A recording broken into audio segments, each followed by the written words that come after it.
Will SpaceX make nuclear rockets in the future? Do you know that the current combustion chamber method of powering a rocket requires up to 4,000 metric tons of propellant to send a rocket from Earth to Mars? Compared to that, the nuclear method will only need about 500 metric tons to achieve the same feat. That's a whole lot of energy and cost saved.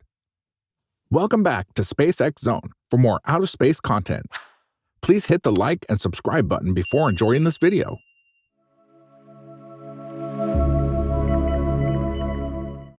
Powering and using a nuclear rocket has a lot of drawbacks, with dangerous radiations topping the chart. If the nuclear method is so efficient and paramount to the ultimate goal of making humans multiplanetary species, how will the dangers be managed or canceled out? In fact, the first question should be, as viable as it sounds, will SpaceX even be allowed to make nuclear rockets at all? Plans to start regular space flights between Earth and Mars, as envisioned by the aerospace industry, are rather ambitious. Of course, it is a very difficult feat to achieve. Many challenges stand in the way of NASA, SpaceX, and other hopeful Mars pioneers planning their missions. Among all such projects, the common barrier has been the vast amounts of propellant or fuel needed. The earliest spacefaring rockets, such as those used for the Apollo program 50 years ago, made use of chemical propulsion, using liquid oxygen and hydrogen mixed together and burned in a combustion chamber. Using such a system gave the astronauts operating them the ability to start and stop an engine quickly. Many new different kinds of space propulsion techniques have been conceived of or prototyped, but none of them proved to be as reliable and easy to use as the old method of chemical propulsion. NASA has several mission profiles for sending 4 or more astronauts safely into space, but none of these are able to take them beyond the moon, since the chemical propulsion system won't cut it. About 1,000 to 4,000 metric tons of propellant are used to send a rocket from Earth to Mars, even when the two planets line up every 26 months. Currently, NASA's SLS rocket and all of SpaceX's current rocket designs carry a few hundred tons of fuel. If anyone wants to get to Mars, they will have to find a different way of doing it. Experts have been recently discussing and researching the viability of using nuclear fuel for space launch rocket systems. Conducted at the request of NASA, the National Academies of Sciences, Engineering, and Medicine have come together to assess it. Their findings have not yet been made available for public discourse, but what is known is that they discuss 2 types of nuclear propulsion systems: nuclear thermal propulsion, NTP, and nuclear electric propulsion, NEP. Nuclear thermal propulsion involves a rocket engine in which a nuclear reactor works in place of a combustion chamber. The nuclear reactor still powers an ignition system that burns liquid hydrogen as fuel. Nuclear electric propulsion, on the other hand, converts heat from a fission reactor to electrical power and then uses this energy to produce thrust through the acceleration of an ionized propellant. The ionized propellant in this case is usually xenon.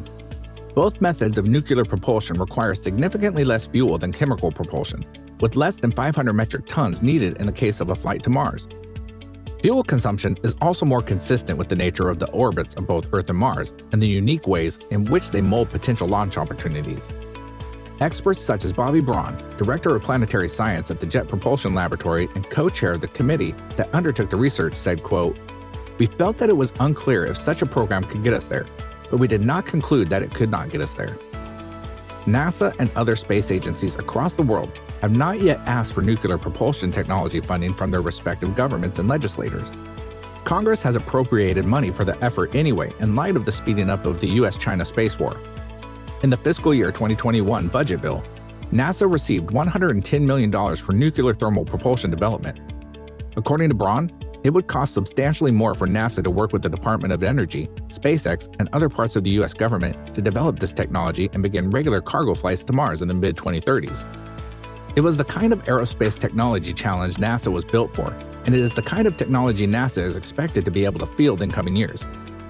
This is where SpaceX enters the picture with their Starship concept spacecraft, which is being designed with the eventual goal of flying missions to Mars.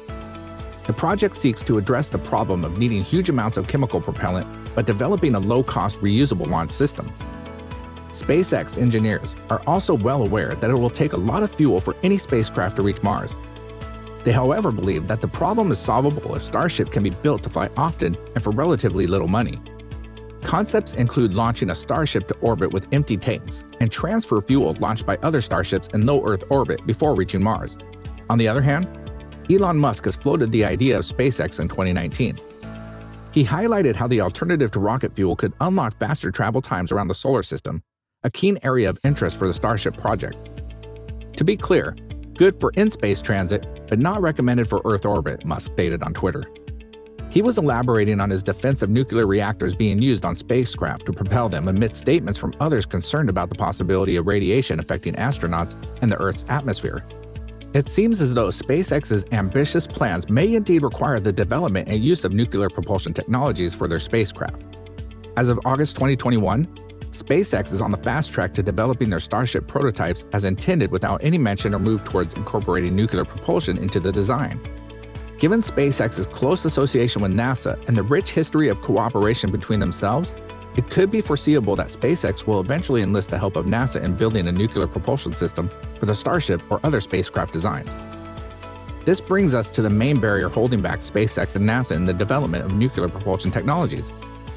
While shorter mission lengths would limit the exposure of the crew to space radiation, there is still great concern regarding the radiation emitted from the nuclear reactor inside the spacecraft during the long journey to Mars. NASA engineers have stated that reactor radiation would be mitigated through the design of the rocket with the presence of liquid propellant stored between the engine and the crew area, blocking out radioactive particles. Its efficacy as a radiation shield is said to be very good. They have also envisioned designs in which the distance between the crew and the reactor is made as large as possible at opposite ends.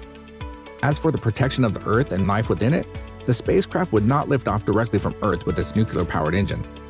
A regular chemical propulsion rocket would put the spacecraft into orbit first, and then fire up its nuclear reactor. It remains to be seen what the engineers want to do about the possibility of disaster striking, resulting in the destruction of the reactor into pieces. An atmospheric or orbital rocket failure could result in the dispersal of radioactive material into the environment. A collision with orbital debris, material failure due to uncontrolled fission, material imperfections or fatigue, or human design flaws could cause a containment breach of the fissile material. Such a catastrophic failure while in flight could release radioactive material over the Earth in a wide and unpredictable area. The amount of contamination would depend on the size of the nuclear thermal rocket engine, while the zone of contamination and its concentration would be dependent on prevailing weather and orbital parameters at the time of re-entry. Nuclear-powered rockets will be the key to opening up the solar system to humanity in future decades, but with all these possibilities for disaster and danger, it will be at least 2 decades before they are used widely. Numerous demonstrations and tests would need to be carried out before a crew is sent to Mars in a nuclear-propelled rocket. Thanks for watching this video till the end. Please hit subscribe for more out-of-space content from SpaceX Zone.